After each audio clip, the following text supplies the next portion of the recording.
You're watching Morning at NTV with Simon Kasiate, Mabel Kebirunji, and Brian Molondo.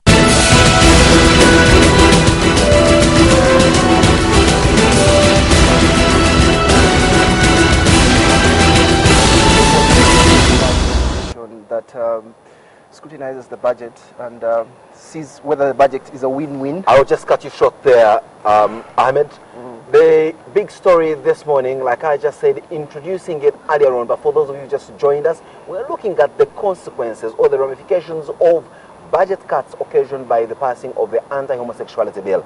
And of course, we know that many development partners, some belonging to big blocs like the European Union, not the European Union on the whole, but some countries within the European Union.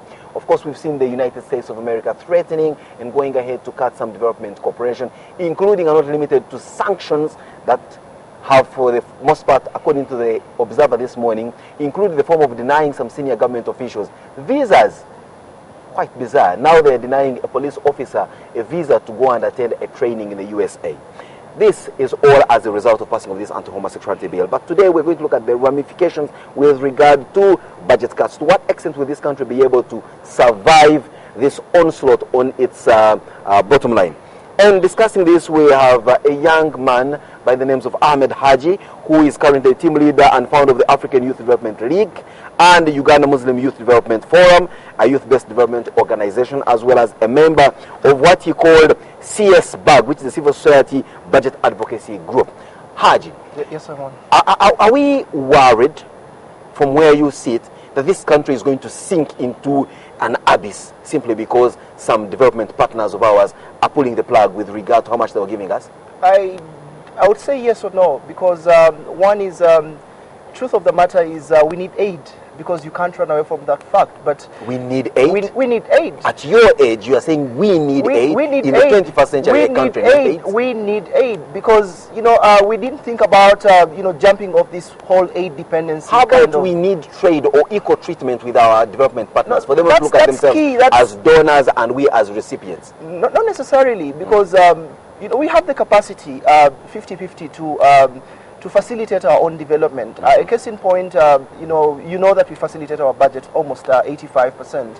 Which is a big increment from what it was not so long ago. Yeah, exactly. But then the challenge to that is, even the monies that are available, we abuse the money because you've seen corruption thriving, more than ever, So the whole issue is how you plan your resources, how you manage your resources. So in essence, you're saying that if this country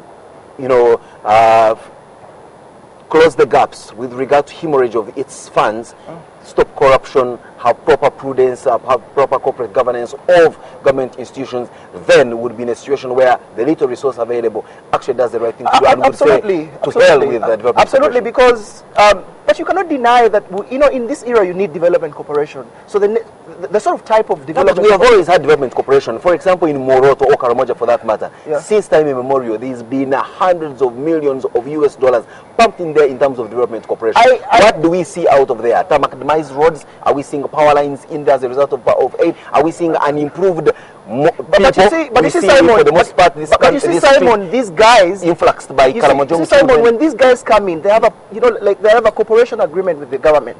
So when the monies are sent to implementing agencies, you know what happens? It's corruption. You can talk about OPM. You can blame government agencies, but also when you read books like The Confessions of an Economic Hitman, and you look at some of the other books that have been put in place by acclaimed serious economists in the world, e.g. Joseph Stiglitz, they'll tell you clearly that aid is designed to perpetually keep the receiver in a vicious cycle of poverty. Simon, you see, 100% of development aid comes in, and the actual aid is about 20%. Simon, I wouldn't love you to blame entirely our failures of budget governance or our failures of budgeting or facilitating development entirely. No one is condoning that. But the point is, look at even what we have is CFOND. So what do you expect? So then, I want you to look at. I want you to look at projects like extending more and increasing more districts. I mean, where you're having more and more personnel, where you're having agencies that are doing similar related roles. You have the Ministry of Tourism, you have the Tourism Board, you have the Wildlife Authority, you have the President's Office, you have the State House, then you have, many public institutions, you have I'm glad you call them public institutions, but on the other hand, you are not any better. You in the CSR, you've got organization. Here you are, you lead 4 organizations, and 6, and all of them seem to be doing the same thing. No, I don't youth development. No, I don't. Maybe in this country we are so much overwhelmed by the need to have a multiplicity of organizations. No, let's keep us busy. No, but let's try to center this within the budget issue, because it's not. I agree with you that we may or we may not need aid. But the fact is, look at the shortfalls within URA.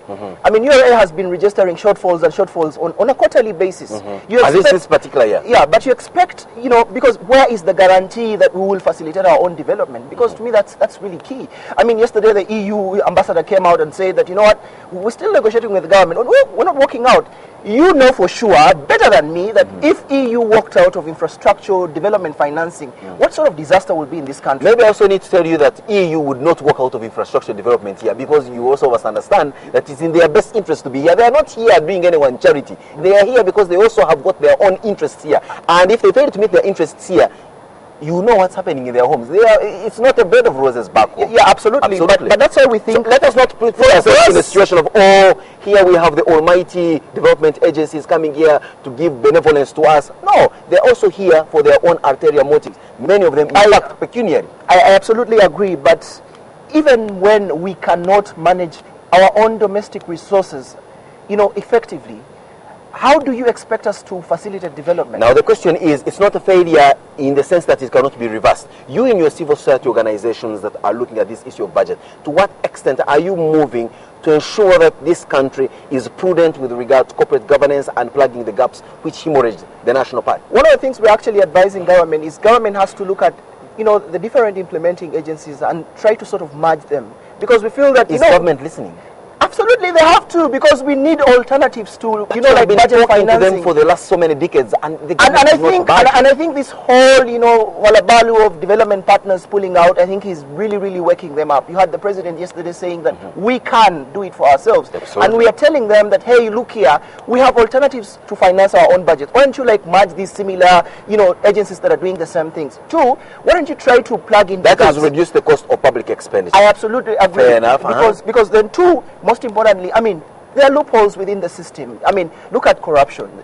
These individuals who are really crooked have beat the system, and they've siphoned a lot of money. Look, this is a law-abiding country. Listen, Haji, where we have the IGG investigates. We've got the DPP sanctioning. We've got an anti-corruption court. But Simon, you and me know that these are pretentious projects. To what extent are they pretentious? They are pretentious projects because you see IGG of law. Yeah, but you've seen people go to Luzira, then come out on the streets and they're running malls. And we have seen people being convicted at courts of law supposed to charge them of corruption, and you get we ordinary citizens, yourself and myself and all the villagers, running at them and saying, look, these people of ours are being persecuted because of their tribe. I am happy to mention that I'm not among those who glorify. Well, but you're just one of those. What do you tell Ugandan citizens? Forget about preaching to government, because government is cut off from the same stock as well. What do you tell Ugandan citizens? That's why part glorify. Simon, that's why you see us aggressively mobilizing citizens to stand up against corruption. You've seen all these black money movements. You may agree or you may not agree that they've not done a part, but I can assure you, I think there is more of a critical mass understanding that, hey, see, when Black Monday movement has got 6 demonstrators before 20 cameras and projected to to a crowd that has apathy of millions watching them on TV, that does not mean that you're galvanizing anyone. To what extent are you able to mobilize against government stopping from mobilizing? Because we've seen. So, Simon, are you telling me that corruption is better? Are you telling me that? Are you telling me? I'm putting an indictment on your part. Are you telling me? Hold on, Simon.